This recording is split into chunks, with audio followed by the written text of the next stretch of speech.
Hello, my ADHD kitties. You've made it to calculus, and there's a whole new world of math vocabulary. New symbols, too. Now, here come derivatives.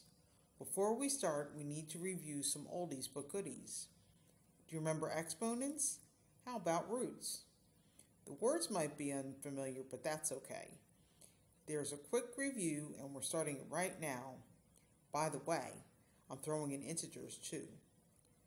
Good news, the notes will take less than 2 minutes. Here we go.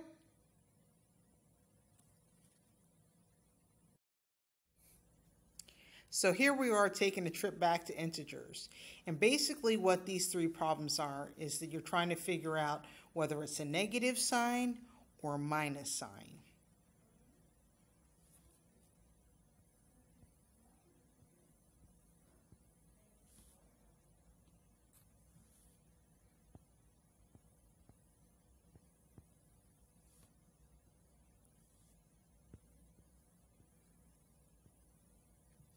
And that's it.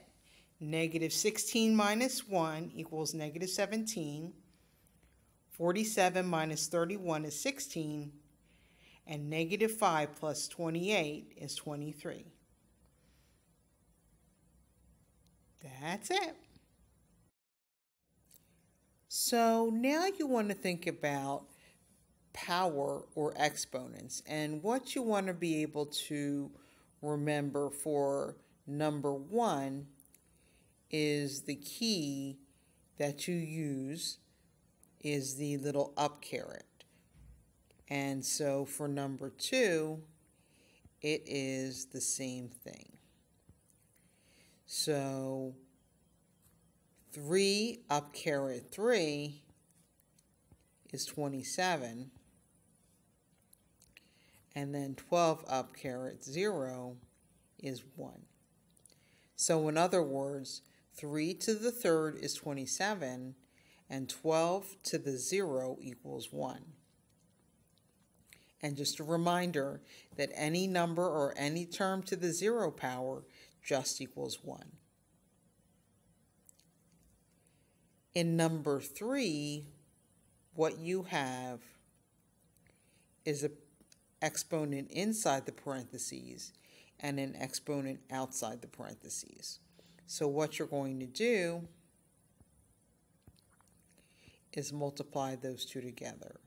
So x to the 2 times 6 is the same thing as x to the 12th. And the last reminder is that in number 4, you actually have the 5 and the x to the third, which both have to be separated. So that's going to be the same thing as 5 to the 4th times x to the third raised to the 4th power. So 5 to the 4th is 625, and x to the third to the 4th power is x to the 12th. And so ends our quick review. Please make sure that you copy this part down because once we get to derivatives, it's going to be a little bit harder and you want to make sure that you're automatic.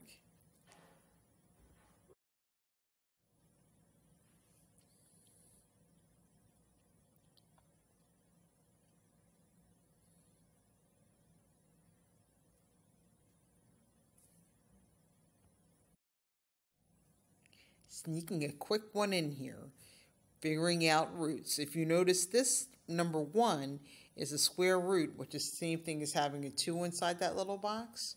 So you can write the square root of 26 as 26 to the 1/2. You can write the cubed root of 82 as 82 to the 1/3. And you can write the 4th root of 923 as 923 to the 1/4. No, you don't have to copy it down. We'll review it again. So that warm up might seem strange, but I'm going to show you a derivative problem so you can see where we're heading. So if you look here, everything looks pretty normal. Y equals 10x to the negative 3. So when you take the derivative, you take the exponent and you multiply it. And so you have negative 3 times 10 is negative 30. So when you come up with dy dx, the first part is going to be negative 30. So the x just stays there. And then you have this negative 3, and you subtract 1, which is negative 4. So the answer is the derivative of 10x to the negative 3 is negative 30x to the negative 4. So there we have it. This is how integers, powers, and roots fit in.